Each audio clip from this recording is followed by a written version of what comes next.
Hi friends, പവിത്ര സീരിയലിന്റെ latest എപ്പിസോഡിലെ വേദയെ kidnap ചെയ്ത് ഒരു കാടിനകത്തുള്ള വീട്ടിനകത്ത് നിലത്ത് കെട്ടിയിട്ടിരിക്കണേ. നിങ്ങൾ ആരാ? എന്തിനെന്നെ കിഡ്നാപ്പ് ചെയ്തത്? ആര് പറഞ്ഞിട്ട് ഇത് ചെയ്തത്? ദേ, നിങ്ങൾക്ക് ഞാൻ ആരാണെന്ന് അറിഞ്ഞൂടെ? ജില്ലാ ജഡ്ജ് ശങ്കരനാരായണന്റെ മകളാണ് ഞാൻ. വേഗം അഴിച്ചുവിടാൻ നോക്കടോ. അപ്പോ അഭിഷേകും കൂട്ടരും ഇങ്ങനെ ചിരിക്കണേ. പല്ലടിച്ച് കാണിക്കാതെ അഴിച്ചുവിടടോ. അപ്പൊ അഭിഷേക് പറയും, ഇവളാള് കൊള്ളാലോ, എന്തൊരു ശൗര്യം. പേടിയെന്ന് പറയുന്നത് അടുത്ത് കൂടെ പോയിട്ടില്ല. അപ്പൊ വേദയ്ക്കും, എന്റെ ചേട്ടാ, എന്തിനാ എന്നെ ഇവിടെ കൊണ്ടുവന്ന് നിങ്ങൾ കെട്ടിയിട്ടേക്കുന്നതെന്നൊന്ന് പറയോ? ആര് പറഞ്ഞിട്ടാ ഇത് ചെയ്തത്? ദേ, എന്റെ ഹസ്ബൻഡ് ഇതറിഞ്ഞ എന്താ സംഭവിക്കാന്ന് നിങ്ങൾക്കറിയോ? അല്ലെങ്കിൽ തന്നെ ഒരു കേസിന്ന് ഭാഗ്യത്തിന് ഊരി പോന്നിട്ടേ ഉള്ളൂ. അപ്പൊ അവരിങ്ങനെ ചിരിക്കും. ഓഹോ, നിന്റെ ഭർത്താവ് അത്ര വലിയ പുള്ളിയാണോ? എങ്കിൽ അതൊന്ന് കാണണല്ലോ എന്ന് പറഞ്ഞേ വേദയുടെ അടുത്തേക്ക് വന്നിരിക്കും. ഇത് വേദയ്ക്ക് ഇഷ്ടാവുന്നില്ല. ദേ, എന്റെ അടുത്തേക്ക് വരരുത്. അപ്പൊ അയാൾ പറയും, ഞങ്ങൾക്ക് അല്പം രസിക്കണമെന്ന് തോന്നിയതുകൊണ്ടാ നിന്നെ പൊക്കിയെടുത്ത് ഇങ്ങോട്ട് കൊണ്ടുവന്നത്. എന്തേ പോരെ? അപ്പൊ വേദ പറയും, ധൈര്യം ഉണ്ടെങ്കിൽ ഈ കെട്ടയച്ചു വിടടാ. കാരണം പുകയുന്നത് എങ്ങനെയാണെന്ന് ഞാൻ കാണിച്ചുതരാം. അപ്പൊ ഒരുത്തൻ പറയും, ഇവളത് തന്നെയാ കലിപ്പന്റെ കാന്താരി. അഭിഷേക് പറയും, എടി വെണ്ണേ, ഞങ്ങൾക്ക് ഇതിനോട് ഒരു കലിപ്പുമില്ല. പക്ഷേ ഞങ്ങളോട് നിന്നെ പൊക്കിയെടുത്ത് കൊണ്ടുവരാൻ പറഞ്ഞാള് എന്ത് ചെയ്യാൻ പറഞ്ഞാലും ഞങ്ങളത് ചെയ്യും. കൊല്ലാൻ പറഞ്ഞാ കൊല്ലും. ഇനിയിപ്പോ പങ്കിട്ടെടുത്തോളം പറഞ്ഞാ അങ്ങനെ ചെയ്യും. അല്ലേടാ എന്ന് പറഞ്ഞ് അവന്മാരെല്ലാരും ഇത് കേട്ട് ചിരിക്കണേ. വേദ, ചി നെറി കെട്ടവൻ, ആരാടാ നിങ്ങളോടൊക്കെ ഇങ്ങനെ ചെയ്യാൻ പറഞ്ഞയച്ചവൻ? പറയടാ എന്ന് പറഞ്ഞു നിൽക്കുമ്പോ ഒരു കയ്യടിയുടെ ശബ്ദം കേൾക്കണേ. വേദ നോക്കുമ്പോ അങ്ങോട്ട് ഒരാൾ നടന്നു വരികയാണേ. ഇരുട്ടെന്ന് വിടുന്ന ആള് വേറെ ആരുമല്ല, MLA. വേദ ഞെട്ടിപ്പോവും. ഞാനാണേ, ഈ പാവം വാസവനാണ് അങ്ങനെ ചെയ്തതേ. എന്റെ പിള്ളേരെ വെറുതെ വിട്ടേക്കണേ. വേദ പറയും, നിങ്ങളോ? നിങ്ങൾ എന്തിനാ എന്നെ കിഡ്നാപ്പ് ചെയ്യണം? ഞാൻ നിങ്ങൾക്ക് വേണ്ടിയില്ലേ സംസാരിച്ചത്? നിങ്ങളുടെ മകനെ വിക്രം അടിക്കുന്നത് കണ്ടു എന്നല്ലേ ഞാൻ പറഞ്ഞത്? അതിനെന്തിനാ നിങ്ങൾ എന്നെ തട്ടിക്കൊണ്ടു വന്നത്? MLA പറയും, അതെ, നീ എന്നെയാണല്ലോ സപ്പോർട്ട് ചെയ്തതേ, പിന്നെ എന്തിനാടാ നീയൊക്കെ ഈ മാഡത്തിന് ഇങ്ങോട്ട് കൊണ്ടുവന്നത് എന്ന് അവന്മാരടുത്ത് ചോദിക്കാ. ഒട്ടും പ്രതീക്ഷിക്കാത്ത സമയത്ത് വാസവൻ വേദയുടെ കഴുത്തിനകം കയറി പിടിക്കും. വേദ ആകെ പേടിച്ചു പോവാ. അങ്ങനെ വേദ ഇപ്പോ അവരുടെ കസ്റ്റഡിയിലാണെന്നുള്ള വിവരമൊന്നും വിക്രം അറിഞ്ഞിട്ടില്ല. വിക്രമിന്റെ തല ഇങ്ങനെ അമ്മ മസാജ് ചെയ്ത് കൊടുക്കണേ. ശ്രീചേട്ടത്തി താളി എന്തോ ഉണ്ടാക്കി കൊണ്ടുവരണേ. വിക്രം അത് കണ്ട് ഇങ്ങനെ അന്തം വിട്ട് നോക്കുന്നുണ്ട്. ഇതമ്മേ, അമ്മ ഇത് കുളിമുറിയിൽ വെക്കാൻ പറയുമ്പോ ശ്രീജ അത് കൊണ്ടുപോകണേ. എന്താ അമ്മ ഇത്? ഇത്തിരി താളിയടാ, നീ തലയിൽ തേച്ചാ മതി. വിക്രം പറയും, ഹോ, ഞാൻ ഷാമ്പു ഇട്ടോളാം. കുറച്ചു ദിവസം ജയിലിനകത്ത് കിടന്നല്ലേ, ശരീരാകെ എണ്ണ തേച്ച് മുടിയിലൊക്കെ താളിയിട്ട് കുടുക്കി എന്ന് പറഞ്ഞാണ് മസാജ് ചെയ്ത് കൊടുക്കുന്നത്. അങ്ങനെ നിർത്തി പോകാൻ തുടങ്ങുമ്പോ വിക്രം പറയും, അമ്മേ കുറച്ച സമയം കൂടെ, എനിക്ക് വേറെ പണിയുണ്ട് ചെക്കാ. അപ്പൊ വിക്രം പറയും, അവിടുത്തെ സിമന്റ് തറയിൽ കിടന്നിട്ടായിരിക്കും തലയ്ക്കൊക്കെ ഒരു വേദന. അമ്മ എണ്ണയിട്ട് തടമ്പോ ഒരു സുഖമുണ്ട്. അപ്പൊ അമ്മയ്ക്കൊരു സങ്കടാവും. എന്നിട്ടിങ്ങനെ തല മസാജ് ചെയ്ത് കൊടുക്കണേ. ഇതേ സമയം വേദയോട് MLA ദേഷ്യത്തില് പറയണേ, തന്തയും മോളും പഴയ കാമുകനും കൂടെ നാടകം കളിച്ചിട്ട് എന്നെ ചതിച്ചിട്ട് ഇപ്പൊ എന്റെ മുന്നില് മായം തിരിയുന്നോടി എന്ന് പറഞ്ഞ് കഴുത്തിനങ്ങ് പിടിച്ചു വിടുകണേ. ചുമ വന്നുകൊണ്ട് വേദയ്ക്ക് സത്യം പറയണെങ്കിൽ, നിങ്ങൾ പറയുന്നത് എനിക്ക് മനസ്സിലാവുന്നില്ല. നിങ്ങൾ എന്നെ തെറ്റിദ്ധരിച്ചിരിക്കുക. ഞാൻ എന്തിനു നിങ്ങളെ ചതിക്കണം? ഒരു തരത്തിലുള്ള പരിചയവും നമ്മൾ തമ്മിലില്ല. പിന്നെ ഞാൻ നിങ്ങളെ എന്തിനു ചതിക്കണം? പിന്നെ ഞാൻ എന്തിനു നിങ്ങൾക്കെതിരെ നാടകം കളിക്കണം? പിന്നെ എന്തിനടി നിന്റെ മുൻ കാമുകൻ നിനക്ക് വേണ്ടി കോടതിയിൽ ഹാജരായത്? വേദറയും സൂക്ഷിച്ച് സംസാരിക്കണം. ദർശൻ എന്റെ കാമുകനൊന്നുമല്ല. എങ്കിൽ പിന്നെ രഹസ്യക്കാരനാണെന്ന് പറയാം, മതിയോ? ചി എന്ന് പറഞ്ഞ് വേദ മുഖം തിരിക്കും. വാസവൻ പറയും, ചോദിച്ചതിന് ഉത്തരം പറ. ദർശൻ കോടതിയിൽ വിക്രമിന് വേണ്ടി ഹാജരാകുന്ന കാര്യം എനിക്കറിയില്ലായിരുന്നു, അതാണ് സത്യം. അപ്പൊ അയാൾ പറയും, നിന്റെ ഈ നാടകേ കോടതിയിൽ നിന്റെ തന്തയുടെ മുന്നിൽ ഇറക്കിക്കോ, എന്റെ അടുത്ത് വേണ്ട, കേട്ടോടി. നീ പോലീസിൽ കൊടുത്ത സ്റ്റേറ്റ്മെന്റും കോടതിയിൽ പറഞ്ഞ ഓരോ വാക്കും കൃത്യമായും സ്ക്രിപ്റ്റഡ് ആയിരുന്നു.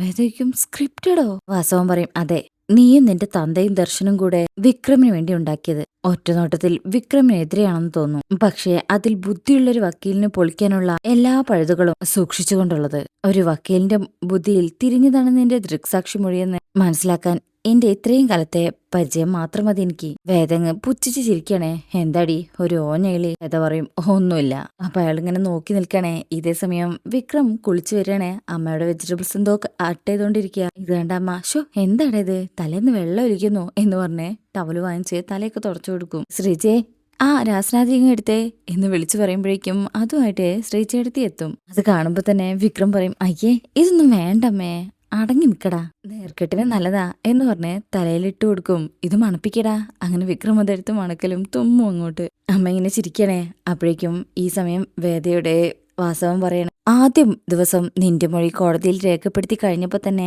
ഞാൻ ഈ കേസുമായിട്ടുള്ള കെട്ടിമറിച്ചിൽ അവസാനിപ്പിച്ചതാ. രാമൻ മേനോൻ പിന്നീട് കോടതിയിൽ വരാതിരുന്നതും അതുകൊണ്ടാണ്. പക്ഷേ ഞാനത് മരത്ത് കണ്ടപ്പോഴേക്കും നീ അത് മാനത്ത് കണ്ടു. വാസവൻ പറയും, ഹോ അത് ശരി, അപ്പൊ രാമൻ വക്കീലെ വക്കാലത്തൊഴിഞ്ഞത് നിങ്ങൾ കാരണാണല്ലേ? അതെ, അന്ന് ആ കോർട്ടിലെ കൊള്ളാവുന്ന ഒരു വക്കീലും ഹാജരാവില്ലെന്ന് ഞാൻ ഉറപ്പുവരുത്തിയിരുന്നു. വേദയ്ക്കും. എന്നിട്ട് എന്തായി? ദർശൻ വന്നില്ലേ? വിക്രമിനെ പുഷ്പം പോലെ ഇറക്കിക്കൊണ്ട് പോവുകയും ചെയ്തു. പിന്നെ ഞാൻ നേരത്തെ ചിരിച്ചത് എന്തിനാന്ന് ചോദിച്ചില്ലേ? അത് നിങ്ങളെ ഓർത്താണ് സാർ. ജനപ്രതിനിധിയാണേ, ഒരുപാട് ക്യാഷും ഉണ്ട്. വിളിച്ചാ വിളിപ്പുറത്തെ എന്തിനും തയ്യാറായി കുറച്ച് എംബോക്കികളായ ഗുണ്ടകളും ഉണ്ട്. പക്ഷെ എന്ത് കാര്യം? നിങ്ങളന്ന് വീട്ടിൽ വന്നപ്പോഴേ എനിക്ക് ഉറപ്പായിരുന്നു വിക്രമിനെ നിങ്ങൾക്ക് വേണ്ടത് പുറത്താണെന്ന്. അതുകൊണ്ട് തന്നെയാ ശിക്ഷ എന്നുള്ള പേരിലാണെങ്കിൽ പോലും കുറച്ചു കാലം അകത്ത് കഴിയാൻ ഇടവരട്ടെ എന്ന് ഞാൻ ആഗ്രഹിച്ചത്. അതിനിടയിൽ ദർശൻ വന്ന് ഇങ്ങനൊരു ട്വിസ്റ്റ് ഉണ്ടാകുന്ന ഞാൻ ഒരിക്കലും കരുതിയതേയില്ല. പക്ഷേ ഇപ്പൊ എനിക്കൊരു കാര്യം മനസ്സിലായി. നിങ്ങളുടെ മകനെ ഇങ്ങനെ അടിച്ച് അവശനാക്കിയിട്ടും വിക്രമിന്റെ ഭാര്യയായ ഞാൻ മൊഴി നൽകാനുണ്ടായിട്ടും നിങ്ങൾ പറഞ്ഞതുപോലെ ദർശനും അച്ഛനും ചേർന്നാണ് വിക്രമിനെ നിയമക്കുരുക്കിൽ നിന്നും രക്ഷപ്പെടുത്തിയതെങ്കിൽ അതിനു പിന്നിൽ ഒരു കാരണം ഉണ്ടായിരിക്കണം. എന്തായാലും എന്നെ കാണിച്ച് വിക്രമിനെ ഇങ്ങോട്ട് എത്തിക്കുക എന്നതായിരിക്കുമല്ലോ നിങ്ങളുടെ ലക്ഷ്യം. പുള്ളിക്കാരനെ നിങ്ങൾ ഇനി ബാക്കി വെക്കേയില്ല. അപ്പോ അതിലേക്ക് എത്തിച്ച ആ തെറ്റുണ്ടല്ലോ, നിങ്ങളുടെ മകൻ ചെയ്തതും വിക്രമിനെ അത്രമാത്രം ദേഷ്യം പിടിപ്പിച്ചതുമായ ആ കാരണം അതെന്താണെന്ന് എന്നോട് പറഞ്ഞൂടെ? വാസവൻ പറയും, പറയാം. കാരണം നിന്നെയും കാത്തിരിക്കുന്നത് ആ വിധിയായതുകൊണ്ട് വിശദമായിട്ട് അങ്ങ് പറയാം. എന്താ? അപ്പൊ വേദയ്ക്ക് ഏകദേശ കാര്യം മനസ്സിലാവുന്നുണ്ടെന്ന് തോന്നണോ? ഇതേ സമയം വിക്രം റൂമിലെത്തി കണ്ണാടിയുടെ മുന്നിൽ നോക്കി നിൽക്കുക. അപ്പോഴായിരിക്കും പെട്ടെന്ന് അവിടെ വേദയുടെ പൊട്ട് കാണുന്നത്. അത് വിക്രം എടുക്കും. എന്നിട്ട് ആലോചിക്കുന്നത് കോടതിയിലെ സംഭവങ്ങളാണ്. ദർശൻ ജയിക്കാൻ വേണ്ടി വിക്രത്തോട് നിങ്ങൾക്ക് ഇപ്പോഴും ദേഷ്യമുണ്ടെന്ന് പറഞ്ഞ എന്ന് പറഞ്ഞ് പക വീട്ടാൻ വന്നതാണെന്നൊക്കെയുള്ള ആ വാക്കുകൾ വിക്രത്തിനെ ഇപ്പോ വല്ലാതെ ദേഷ്യത്തിലാക്കുന്നുണ്ട്. ആ പൊട്ട് ദേഷ്യത്തിലെറിഞ്ഞ് അവിടെ നിന്ന് പോവാണേ. ഇതേ സമയം വാസവൻ വേദയോട് പറയും, വിക്രം അത് ചെയ്തത് അവന് വേണ്ടിയല്ല. പണ്ട് ജയിലിൽ കിടക്കുമ്പോൾ അവനെ സഹായിച്ച ഒരു പോലീസുകാരനുണ്ടായിരുന്നു, ബാലകൃഷ്ണൻ. അയാൾക്ക് വേണ്ടിയാ. ഈ ബാലകൃഷ്ണന്റെ മകൾ എന്റെ മകൻ പഠിക്കുന്ന കോളേജിലായി പോയി. അവിടെ വെച്ച് അവളെ കണ്ടപ്പോ എന്റെ മകനൊരാഗ്രഹം അവളെയും കൂട്ടി സിനിമയ്ക്ക് പോണെന്ന്. സത്യം പറയാലോ, ചെറുക്കം വന്ന് അനുവാദം ചോദിച്ചപ്പോ ഞാൻ സമ്മതിച്ചു. പിള്ളേരല്ലേ, രസിക്കട്ടേന്നേ. അല്ലടേ വേ എന്ന് പറഞ്ഞ അവന്മാരെ നോക്കുമ്പോ അവരിങ്ങനെ ചിരിക്കണേ. വേദയ്ക്ക് ഇത് കേൾക്കുമ്പോഴേ എന്താണെന്ന് ഏകദേശം മനസ്സിലായിട്ടുണ്ട്. എന്നാ അപ്പൊ അവൾക്കത് സമ്മതമല്ല. അഹങ്കാരം നോക്കണേ. ഒരു റിട്ടയർഡ് കോൺസ്റ്റബിളിന്റെ മകൾക്ക് അത്രയ്ക്ക് അഹങ്കാരോ? അത് മാത്രമാണെങ്കിൽ അങ്ങ് വിട്ടേക്ക് കൊച്ചിനെന്ന് ഞാൻ പറഞ്ഞേനെ. ഒരു ദിവസം കൈ കയറി പിടിച്ചു എന്ന് പറഞ്ഞേ, വെറുതെ ഒരു ദിവസം പിടിച്ചു എന്ന് പറഞ്ഞേ അവൾ അവന്റെ കരണത്തിട്ട് ഒറ്റ ചാമ്പ്. മോശം പറയരുതല്ലോ. 3 ദിവസം കിടന്നോ അടിയുടെ പാട് അവന്റെ മുഖത്ത്. അതും പോരാഞ്ഞേ മാനേജ്മെന്റിന് പരാതി. പിന്നെ എന്താ നടന്നതെന്നറിയോ? അവൻ പിന്നെ എന്നോട് പോലും ചോദിക്കാൻ നിന്നില്ല. കരണത്ത് കിട്ടിയ അടിയുടെ പാട് മാറുന്നതിന് മുന്നേ അവൻ അവളെ അങ്ങ് പൊക്കി. ശരിയാ, ചെറുക്കനെ ചെറുപ്പത്തിന്റെ തള്ളിച്ച ഇത്തിരി കൂടുതലായിപ്പോയി. പക്ഷേ ആരോരും അറിയാതെ നടന്നു പോകേണ്ട കാര്യം അവള് വിളിച്ച് ബഹളം വെച്ച് എല്ലാരെയും അറിയിച്ചെന്നേ. ഒന്ന് കണ്ണടച്ചാൽ മതിയായിരുന്നു അവൾക്ക്. ആളുകൾ ഓടിക്കൂടി സീൻ കോൺട്രാകുന്ന ആയപ്പോ അവനങ്ങ് ദേഷ്യം വന്നു. അങ്ങനെയുള്ള സമയത്ത് റെയിലിൽ നിന്ന് അവനൊന്ന് തെറ്റും എന്നിങ്ങനെ ഇവിടെ പറഞ്ഞോണ്ടിരിക്ക. ഈ സമയം നന്ദിനി, ഡാ വിക്രം എന്ന് വെച്ച് വിക്രം വരിക. അമ്മ അവിടെ കിടന്ന് കയറ് പൊട്ടിക്കുന്നു. എന്തിന്? ആ നിലവിളക്ക് വെച്ചിട്ടുണ്ട്, എന്തോ പ്രാർത്ഥിക്കാനുണ്ടെന്ന്. പ്രാർത്ഥിക്കാനോ? എന്ത് പ്രാർത്ഥിക്കാൻ? നീ വാ. ഇതെന്താ, ഞാൻ ജയിലിൽ കിടന്നപ്പോ അമ്മയ്ക്ക് വട്ടായോ? നന്ദിനി പറയും, ഇവിടെ ആർക്കാ വട്ടില്ലാത്തത്? ഉള്ളവർക്കും വന്നു കയറിയവർക്കും ഇറങ്ങിപ്പോയവർക്കും ഒക്കെ വട്ടാ. നീ വാള ചേർക്ക എന്ന് പറഞ്ഞ് നന്ദിനി നടന്നു പോവാ. വിക്രം വിചാരിക്കും, പ്രാർത്ഥനയോ? ഇതൊന്നും പതിവില്ലാത്തതാണല്ലോ പ്രാർത്ഥന. ആ പോയി തലവെക്കാം എന്ന് പറഞ്ഞ് വിക്രം പോവാണേ. ഇതേ സമയം വേദയോട് അവിടെ പറഞ്ഞോണ്ടിരിക്കണേ, ചെറുപ്പം മുതൽ അങ്ങനെയാ. 5ാം ക്ലാസ് പഠിക്കുമ്പോ വിളമ്പി വെച്ച കഞ്ഞിക്ക് ചൂട് കൂടിപ്പോയെന്ന് പറഞ്ഞ് അതെടുത്ത് അമ്മമ്മയുടെ മുഖത്തേക്ക് കോരി ഒഴിച്ച വിത്താവൻ. എന്റെ ഭാര്യയുടെ അമ്മയുടെ മുഖത്തെ തള്ളക്കിച്ചിരി കൊമ്പ് കൂടുതലുണ്ടായതുകൊണ്ട് ഞാനും അതങ്ങ് സ്പോർട്സ്മാൻ സ്പിരിറ്റിൽ അങ്ങ് എടുത്തന്നെ. വേദ ഇതെല്ലാം കേട്ടിങ്ങനെ ഞെട്ടിലോടെ നിൽക്കാട്ടോ. ആ പിന്നെ പറഞ്ഞു വന്നത് എന്താന്ന് വെച്ചാ, അന്നും നമ്മുടെ ചെക്കൻ റെയിലിൽ നിന്ന് തെറ്റി. കയ്യിൽ കിട്ടിയത് ഒരു ഇരുമ്പൊടിയായിരുന്നു. അവൻ അത് വെച്ച് അവന് പറ്റുന്ന പോലെ ഒക്കെ അങ്ങ് ചെയ്തു. കയ്യും കാലും തല്ലി ഒടിച്ചെന്നോ തലയൊട്ടി തല്ലി പൊട്ടിച്ചെന്നോ നട്ടിലൊടിച്ചെന്നോ ഇതൊക്കെ കേൾക്കുമ്പോ വേദയ്ക്ക് തന്നെ വല്ലാത്തൊരു അസ്വസ്ഥത തോന്നുക. പിന്നെ ഏതാണ്ടൊക്കെയോ പറഞ്ഞില്ലേ, അവന്റെ സ്വഭാവം മനസ്സിലാക്കിയൊന്ന് പെരുമാറിയാൽ തങ്കക്കുടം പോലത്തെ മനുഷ്യനാണ്.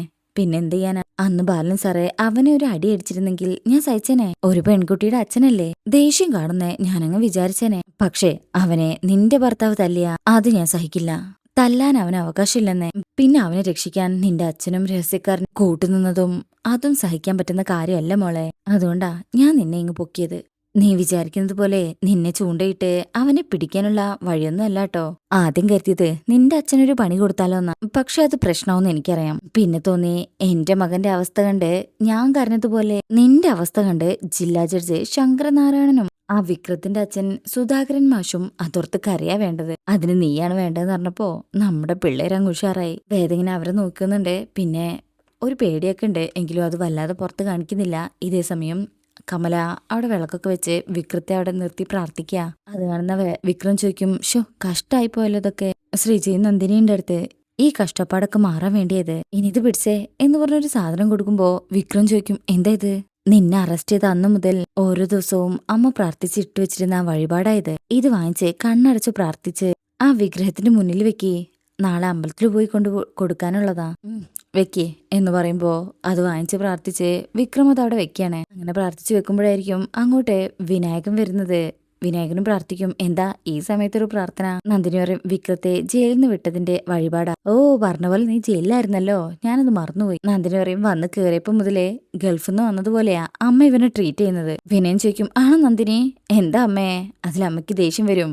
എന്താ നന്ദിനി? വേദയുടെ ബാഗ് എടുത്തു വെക്കാൻ പറഞ്ഞപ്പോ നീ കാലു മാറിയോ? അയ്യോ അമ്മേ, ഞാൻ അങ്ങനെ കാലു മാറിയതൊന്നുമല്ല. അവളുടെ കാര്യത്തിലെ എന്റെ നിലപാട് അത് തന്നെ എപ്പോഴും. പക്ഷെ കോയമ്പത്തൂർ സ്ഥലക്കച്ചവടത്തിന് പോയി വരുന്ന വിനയേട്ടന് പോലും അമ്മ സ്പെഷ്യൽ ഉണ്ടാക്കി കൊടുത്തിട്ടില്ലല്ലോ. ഇവന് വേണ്ടി എന്തൊക്കെയാ തൈലമിട്ടുകുളി, താളി, രാസ്നാദി, വഴിപാട്. ഇപ്പതാ സൂപ്പ് അടുക്കളയിൽ കിടന്ന് തിളയ്ക്കുന്നുണ്ട്. എന്റെ പൊന്നു വിനയേട്ടാ, നിങ്ങളൊന്ന് ജയിലിൽ പോവാൻ നോക്ക്. കുടുംബത്തില് VIP പരിഗണന കിട്ടണമെങ്കിലേ ഇക്കാലത്ത് ഇങ്ങനെയൊക്കെ വേണമെന്നാ തോന്നുന്നത് എന്ന് പറഞ്ഞുകൊണ്ട് നന്ദിനി അവിടുന്ന് പോവാണ്. എന്തായാലും നീ ശിക്ഷയൊന്നും കിട്ടാതെ ജാമ്യത്തിൽ ഇറങ്ങിയല്ലോ, കൺഗ്രാറ്റുലേഷൻസ് എന്ന് പറഞ്ഞ് കൈ കൊടുക്കുമ്പോൾ വിക്രം കൊടുക്കുന്നൊന്നുമില്ല. എന്നാ പിടിച്ച് കൈ കൊടുത്തിട്ട് വിനയൻ അവിടുന്ന് പോവാ. ഇവരിത് നോക്കി നിൽക്കും. കമല പറയും, ഹോ ചക്കിക്ക് ഒത്തൊരു ചങ്കരൻ എന്നും പറഞ്ഞ് നിൽക്കുക. ഇതേ സമയം ആ വേദയോട് ആ വാസവൻ ഇങ്ങനെ സംസാരിക്കണേ. ശേഷം അവിടുന്ന് എഴുന്നേറ്റിട്ട് പറയും, എടാ പിള്ളേരെ, ആക്രാന്തം മൂത്തേ പെട്ടെന്നൊന്നും ചെയ്തു കളയരുത്. എന്തൊക്കെയാ അവള് ചെയ്യാൻ പോകുന്നതെന്നേ ഇടയ്ക്കിടയ്ക്ക് അവളോടൊന്ന് പറഞ്ഞുകൊണ്ടിരിക്കണം. ഒരു 2-3 ദിവസത്തേക്ക് പട്ടിണിക്കിട്. പിന്നെ ആ കാര്യങ്ങൾ നടക്കട്ടെ. എഴുന്നേറ്റ് നിൽക്കാൻ കഴിയാതാവുമ്പോ നിങ്ങളോട് പറഞ്ഞ കാര്യങ്ങളൊക്കെ അങ്ങ് തീർത്തേക്കണം. പിന്നെ മക്കളെ, ഒരിറ്റ ശ്വാസം ബാക്കി വെക്കണം. ആ വിക്രമിന്റെ മുന്നിലേക്ക് ഇവളെ ഇട്ട് കൊടുക്കുമ്പോ ആശുപത്രിയിൽ കിടക്കുന്ന ആ പെൺകൊച്ചിനെ പോലെ മിടുപ്പ് ബാക്കി ഉണ്ടാവണം. പറഞ്ഞത് കേട്ടല്ലോ, അത് കഴിഞ്ഞു വേണം അവന്റെ ബലിദാനം എന്ന് പറയുമ്പോ വേദ ഇങ്ങനെ ആകെ ദേഷ്യത്തില് എന്നാ ഒന്നും ചെയ്യാൻ പറ്റാതിരിക്കുക. വരട്ടെ മോളെ, നിന്റെ മനോനില എങ്ങനെയുണ്ടെന്ന് അറിയാൻ ഇടയ്ക്ക് വരാൻ ഞാൻ. വേദ ദേഷ്യത്തില് മുഖം തിരിക്കുന്നുണ്ട്. അങ്ങനെ അതും പറഞ്ഞ് അവന്മാരെയൊക്കെ നോക്കി ചിരിച്ചുകൊണ്ട് വാസവൻ അവിടെ നിന്ന് പോവാണ്. അങ്ങനെ അവന്മാര് വേദയെ ഇങ്ങനെ മറ്റൊരു അർത്ഥത്തിൽ നോക്കുകയാണ്. വേദയ്ക്കാണെങ്കിൽ ദേഷ്യം വരുന്നുണ്ട്. എന്നാ കൈകൾ അവിടുന്ന് ഊരിയെടുക്കാൻ പറ്റാത്ത അവസ്ഥയിൽ കെട്ടിയിട്ടിരിക്കുകയാണല്ലോ. അപ്പോ അങ്ങനെയൊക്കെയാണ് ഈ ഭാഗത്തുള്ളത്. ഇനി നെക്സ്റ്റ് പ്രൊമോ വന്നിട്ടുണ്ട്. അതില് വേദ വീട്ടിലെത്താത്തതില് എന്തോ ഒരു പ്രശ്നമുണ്ടെന്ന് വിക്രമിന് മാത്രമേ മനസ്സിലാവുന്നുള്ളൂ. പിന്നീട് കാണിക്കുന്നത് മറ്റൊരു ദിവസം വാസ്തവൻ വരുമ്പോ വേദ ആകെ തളർന്നു കിടക്കുക. ഭക്ഷണമൊന്നും കൊടുത്തിട്ടില്ല, പട്ടിണിക്ക് ഇട്ടിരിക്കുകയാണല്ലോ. വായിലിങ്ങനെ വേദ ബഹളം വെച്ചിട്ടായിരിക്കണം കയറുകൊണ്ട് കെട്ടിയിട്ടുണ്ട്. അങ്ങനെ ഈ വാസവൻ വന്ന് കയ്യിൽ വലിയൊരു മരക്കഷ്ണുണ്ട്. അതുകൊണ്ട് വേദയുടെ കവിളിലിങ്ങനെ പിടിക്കുക. അപ്പോൾ ഇങ്ങനെയൊക്കെയാണ് ഈ ഭാഗത്തുള്ളത്. എന്തായാലും വേദ വീട്ടിൽ പോയിട്ടില്ലെന്ന് മനസ്സിലാക്കി വിക്രം തന്നെ അവിടെ എത്തുന്നൊക്കെ ഉണ്ട്. അപ്പോൾ ആ ഭാഗത്തിനൊക്കെ ആയിട്ട് നമുക്ക് വെയിറ്റ് ചെയ്യാം. ഇന്നത്തെ റിവ്യൂ ഇഷ്ടമായിട്ടുണ്ടെങ്കിൽ ചാനൽ എല്ലാവരും ലൈക്ക് ചെയ്ത് സബ്സ്ക്രൈബ് ചെയ്ത് സപ്പോർട്ട് ചെയ്തേക്കണേ. താങ്ക്